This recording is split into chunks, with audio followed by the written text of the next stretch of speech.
So Jack went from averaging 200 likes per post to averaging over 5,000 plus likes per post using this one strategy that I'm going to show you today. The best part is this strategy will always work and works in any niche. So this here is Jack's Instagram account, and he recently messaged me to show me some of the insane results he's been able to achieve recently after watching some of my YouTube videos and going through my $9 ebook and crash course, which cheeky plug linked below. He told me he'd gone from averaging 200 likes per post to averaging over 7,000 plus likes per post across his last 8 posts, following the simple fundamental strategies that I teach, mixed in with some incredible skill on his behalf. Now, to achieve these results, he made one massive change, he made one minor change, and he made a small mindset shift. Let me run you through each one, and I'll save the best to last for those of you who are committed to watching. Now, firstly was the mindset change. He stopped chasing likes and focused on improving his skill and making better and better content every single day, knowing that if you do that over and over and over, you will eventually get better results. Now, we were talking over the DMs, and he said that my latest post I was super proud of and was certain it was going to go viral, but the night before I posted it, I told myself, whether this takes off or not, I love it. And that is honestly the perfect mindset to have. Focus on creating content you know your audience will enjoy, and each post that you make, focus on making it slightly better in some way, shape or form than the previous one. And whilst not every post that you make will go viral regardless of what you're creating, if you do this over and over and you zoom out and you post 100 times, doing this each time, eventually the results will be drastically improved. I treat YouTube the exact same way as this, even though I find YouTube slightly more predictable than Instagram as to what's going to work. But I'm not as worried about the views specifically. I'm more worried about creating content I know that will serve you as the viewer, that you can enjoy, that you can watch, and so on, and then making it better and better each time. And then over, I'm sure, a year, 2 years, 3 years, I know my channel is going to grow because each piece of content I put out reaches new people, serves new people, builds my audience, and builds the relationship with my existing audience. Now, I know this is a bit of weird advice because you of course want to get as much engagement as possible, and that's of course helpful, but don't let getting a bad post put you off. Just focus on continually improving, and if you notice trends of certain content getting more engagement, try follow that, but don't necessarily just do that. Zoom out and look at the bigger picture. I saw this great graphic from Visualize Value the other day. I'll put it up here, and it was showing that day by day you might see, if you're looking at it in a week's perspective, you might go up and then down and then up and then down and then up and then down. But if you zoom out over years or decades, you just get so much better, and it's a clear exponential upwards line. Now, the second thing that he did is he got ultra specific on his hashtags. Now, too many people use random hashtags that are either not the right niche, or they're too big, or they're too small, or so on. You need to be using the right sized hashtags that are of the correct targeting to your content and account. Now, this may sound like a ton of work, and back in my day, back in the olden days, it definitely was, like 3, 4, 5 years ago, it was a lot of work. But nowadays there are tools like Flick, which you can use to do incredible hashtag research in like 3 or 4 or 5 minutes. And so instead of spending multiple hours a day trying to do this, you can do it in multiple minutes. Now, having these hyper targeted hashtags on your account will give Instagram a better understanding of what your content's about and who you're trying to reach. And by doing this, they'll better be able to show it to more targeted people. And when more targeted people see your content, they are going to engage with it at a higher percentage than normal. And when Instagram see this improved engagement percentage, they will push it out to more similar people, and the cycle continues. And so it's a really good habit to get into. Now, pulling up Jack's account, if we have a look at his content and his hashtags, what we'll see is this here is a great shot of a very nice looking Jaguar down in Queenstown. And if we go down to the hashtags, you've got hashtag Jaguar, hashtag luxury car, hashtag expensive, cargram, carstagram, sports cars, dream car, car lover, supercar spotter, car collection, dream cars, Jaguar F-Type, speed society. And all of these which are highly related to the post itself. Like he's got hashtag Jaguar F-Type. And it better describes his content than just having generic hashtags. If we scroll down to the next one, he's got different hashtags.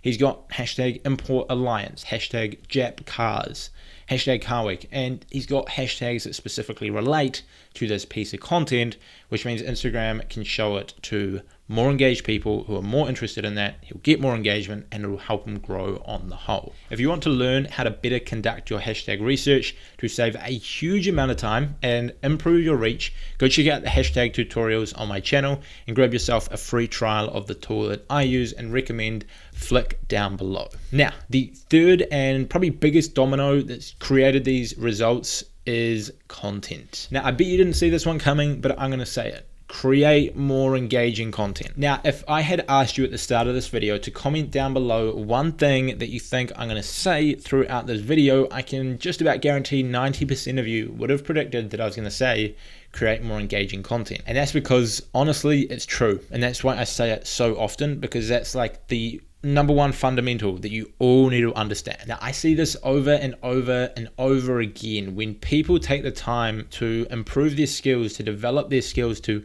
create better, more interesting content, they get better results. It's just as simple as that. For example, if you're an expert, if you're a coach trying to build your audience, then going and reading a ton of books on your subject or listening to audio books or podcasts or so on will allow you to create better content because it'll better educate you on your niche.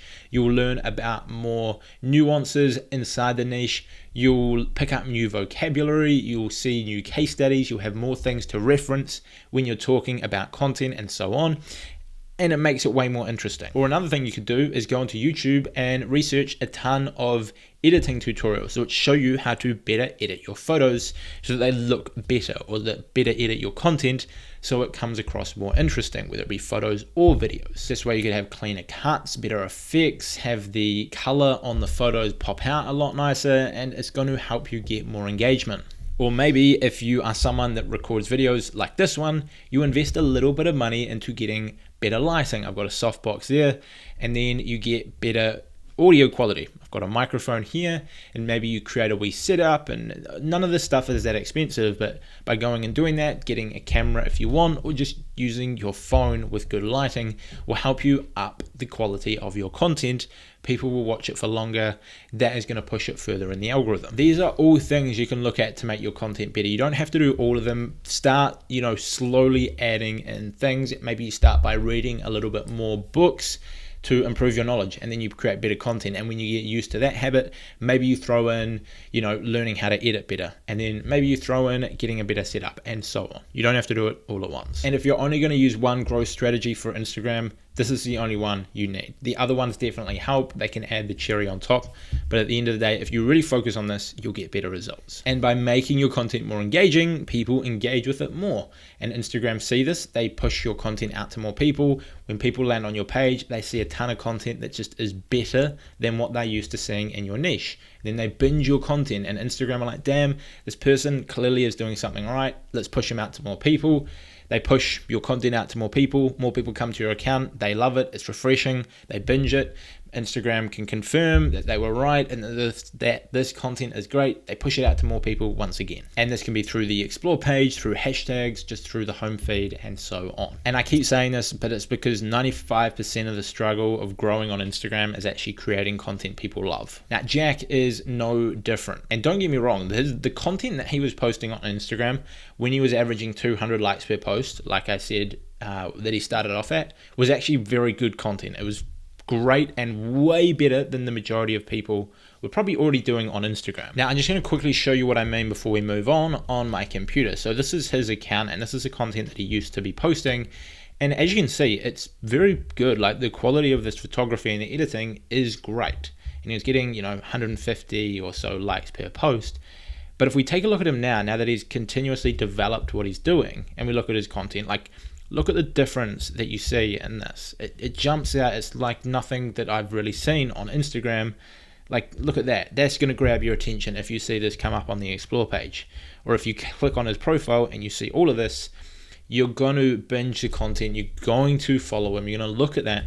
And that shows to Instagram a ton of powerful signals that therefore indicate that this content is high quality and should be pushed out to more people. And what happens is, whilst it might take a while to get some momentum, as people start finding your account, they see all of this insane stuff, they like it, they engage with it, they follow you, and then Instagram push it to more people who do the same, and it sort of reinforces the idea that this content is great.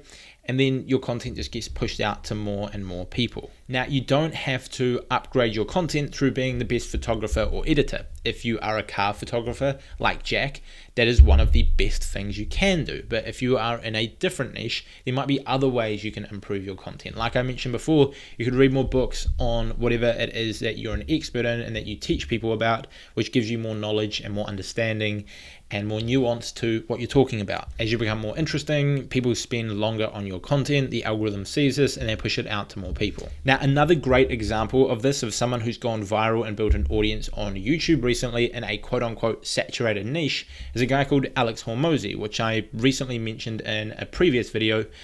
He's actually got some incredible content, and like I said, he came into a saturated niche of business advice on YouTube, but because he has the experience of building a $100 million business or $100 million a year business, he has got experience, knowledge, tips, and so on that no one else in this niche has, which makes his content infinitely more interesting and valuable than these other gurus. And so he can put out content that isn't fancy editing, that isn't the best insane lighting.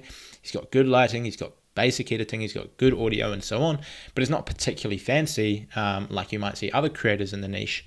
But because he's got all this experience and knowledge, that shines through and has allowed him to explode his audience recently, probably growing way faster than any of the big creators. And so with this experience, people find his content, they see that he is somewhat different to everyone else in the niche, they then binge his content, YouTube sees this, they push the content out to more people, they binge on it as well, and you just explode and go viral. For two reasons. A, he has way more experience on what he's talking about, so his content is way more interesting, and so people are more likely to watch his videos all the way through, binge his content, subscribe, etc. And B, he stuck at it for a sustained period of time. He put out interesting content for 11 months before the algorithm picked him up, and then he just exploded in the 12th. As I said, stick at it, constantly improve and create more interesting content, and you'll build a massive audience. Now, that's my rant over. I hope you learned something from this video and learned something from Jack's awesome results. If you want to get more videos like this on YouTube, make sure you subscribe to the channel, like the video, and if you want to go down to the description, I've got free trainings, I've got my $9 ebook and crash course, link below, all that stuff. Go crazy. I'll see you guys in the next one.